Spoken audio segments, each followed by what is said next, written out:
Let's meditate.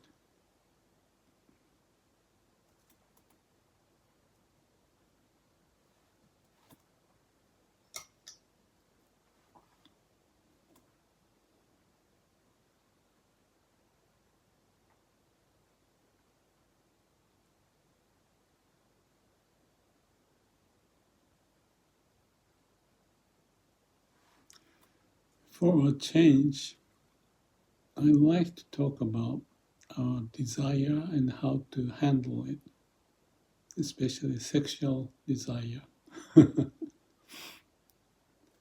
I've already posted, I think, one, maybe two videos, somewhat related to that, but one was more directly related to that, talking about my nighttime event, some dream.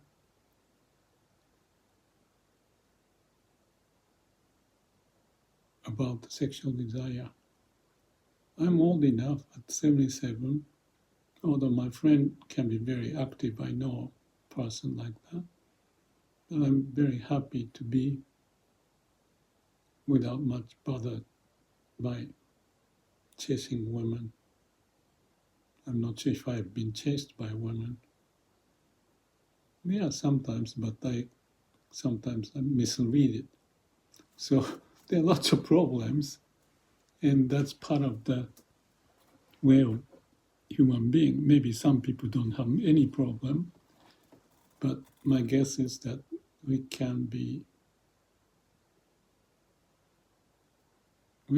should be, or we can try to be more with wisdom and compassion as usual.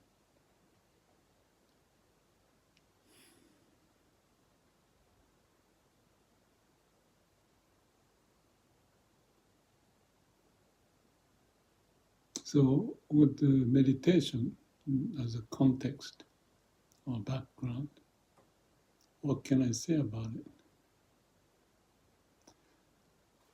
I mentioned this in one that there's a koan of Zen monk taken care by old women, and this old woman thought that he came to a certain level. Maybe he's already accomplished to some level. So he or she introduced a pretty woman, beautiful woman, and sent her to his hut. And the monk was sitting there and didn't pay much attention and said something like, I am serene, or something like that. Kind of don't bother me type of an answer. So hearing this, the old woman burned the house or the hut that the monk was living in, thinking that what a waste she had spent so much time and energy to have this monk to be established something. So that's the koan. How do you take that?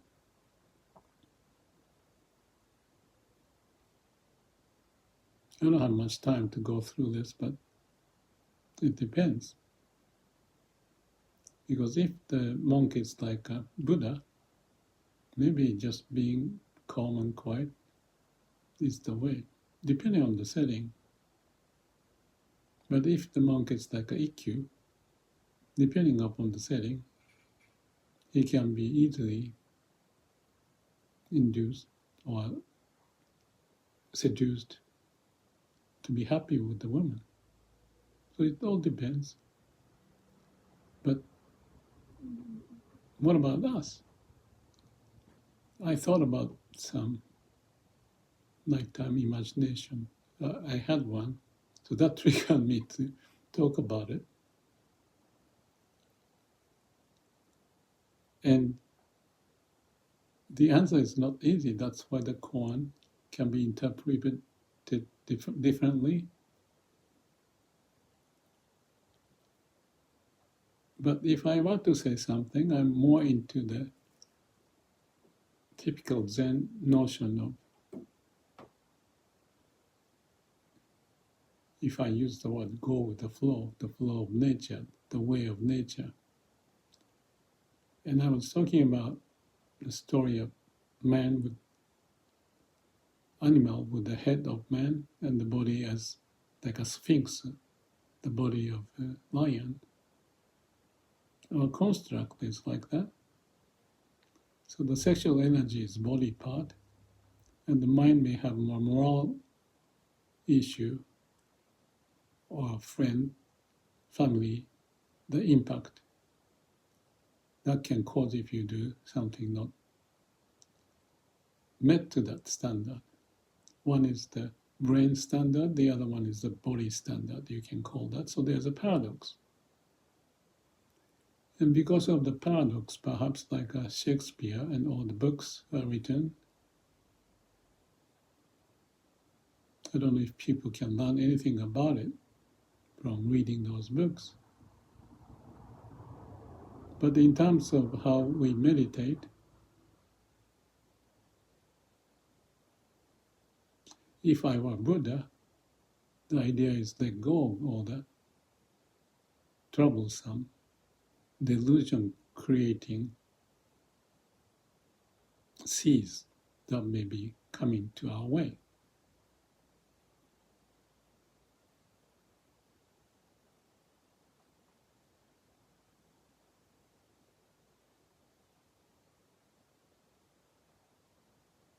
So I'm not here to debate, but still the calm and quiet mind may be the basis, I would say. But in that calm and quiet mind is the natural instinct. If you're a young boy or even old one, with natural instinct said something. And you want to align to that natural instinct. But if it causes trouble in the society, family, friends, that's something to be considered. So I leave with that.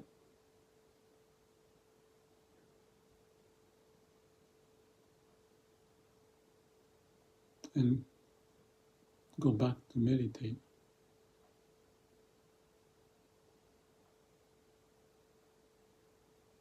It's easy to talk. It's not easy to resolve. And you want to have a good foundation to resolve in the manner that makes sense, all beings be happy.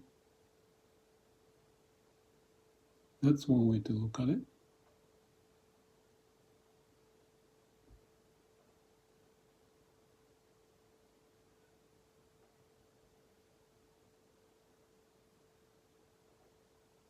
And this, but the one thing I also pointed in the other video is that if we measure or standard of measuring as aliveness to see how we are connected to the heart,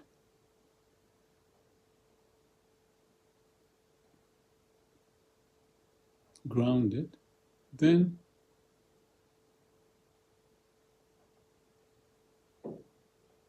there will be an answer.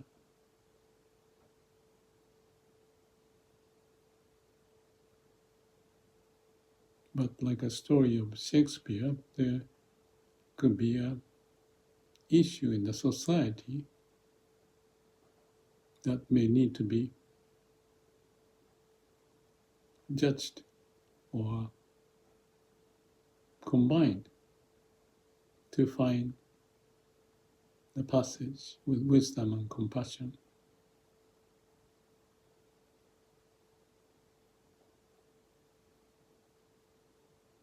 Life is not easy, delusion pop up, but nothingness may be the foundation, and the nothingness may be the way of nature, because that's the origin.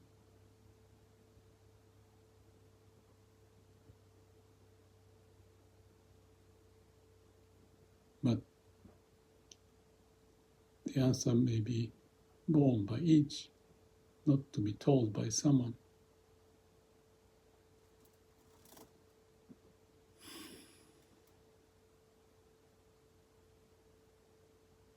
So maybe we leave it at that and be silent if you can be. But that's life.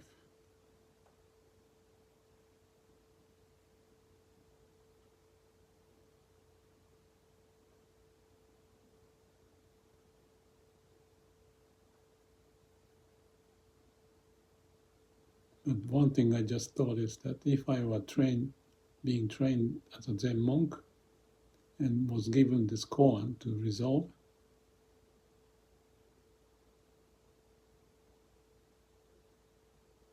I don't know how I would do that.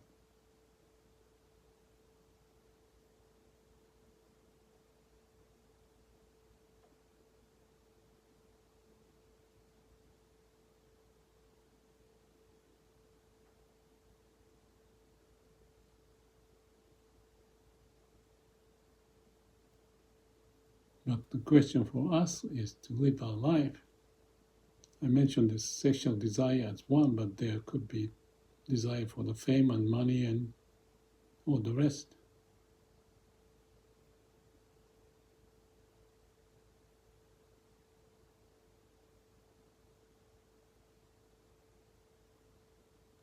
But as human, we are thrown into such a space to swim, to live,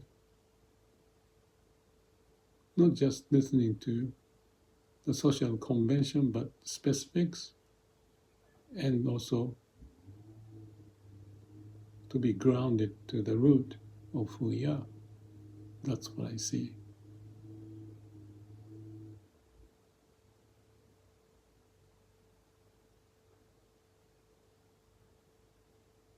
The result could be sitting and meditating for 3 days. If that's enough.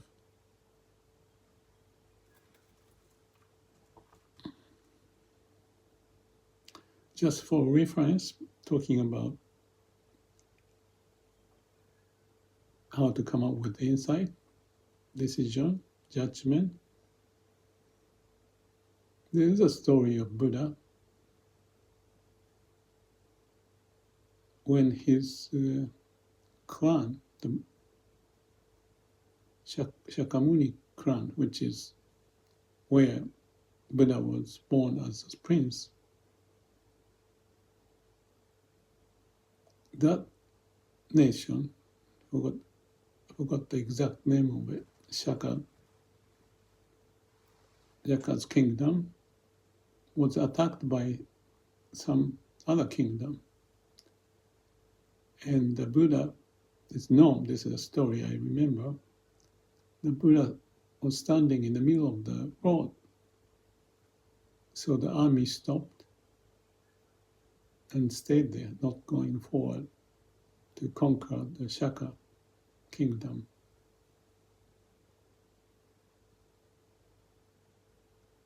Second day, Shaka stood there and the army didn't move. Third day, Shaka stood there again and the army didn't move. On the fourth day, Shaka went away and the kingdom of Shaka was perished by this army.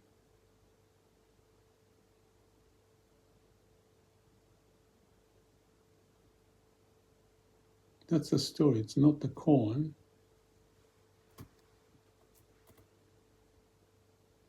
But there is one reference for you to think about.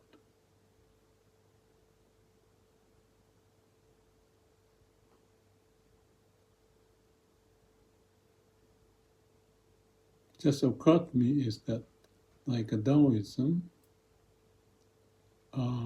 Lao Tzu wrote that wonderful book, Tao Te Ching, and the story is that he had enough of living in the society, so he was to leave the nation. And at the gate, someone asked before you go to the other side to live in quiet life, tell us your thought. And that's the story of how the Tao Te Ching, the book, was developed.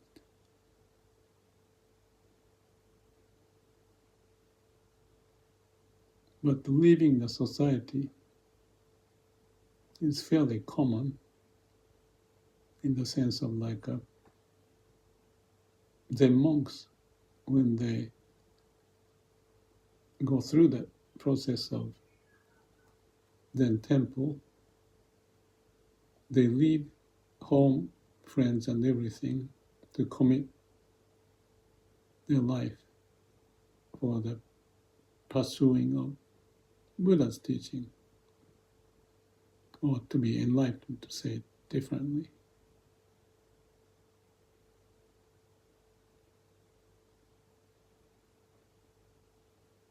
So the case of Lao Tzu, or this traditional custom of Zen, indicate not easy to live in the society.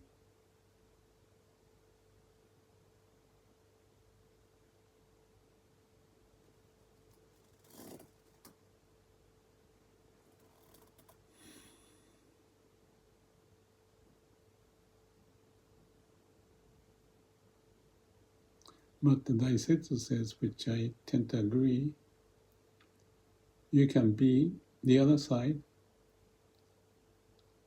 away from the society, and be enlightened, or just be. He said, but that could be boring, so come back and do the work. I tend to agree with that.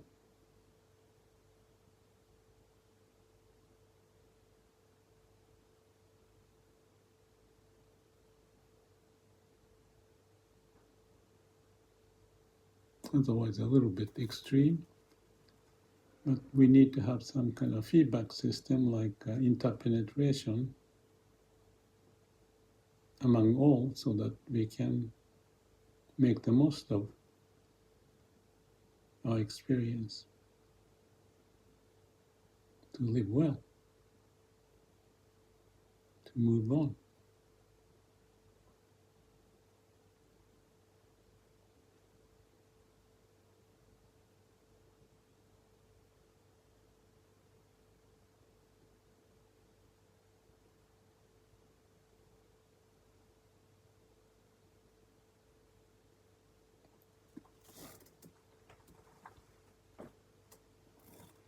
My view is that as a society as a whole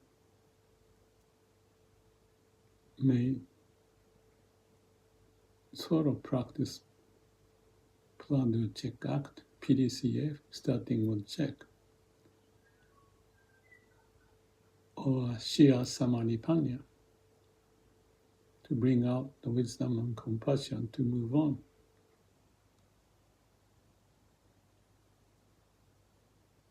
But as a nature's way, it may be already happening that way, whether we realize it or not.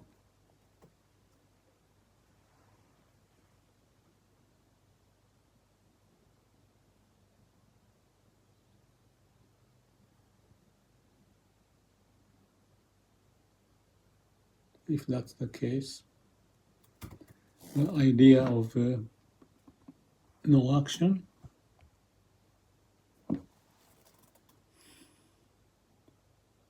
in Taoism, or nothingness,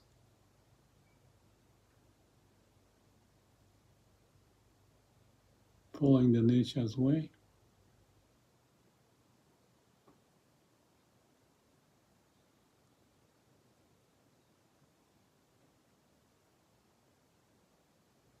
may be found.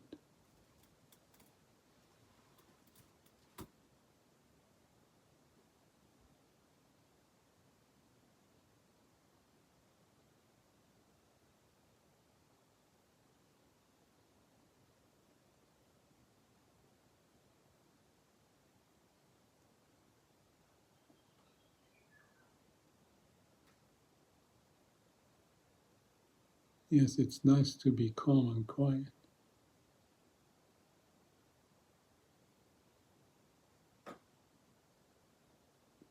Let's remind us to have this time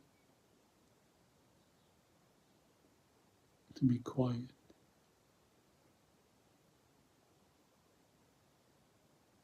Although I talked too much,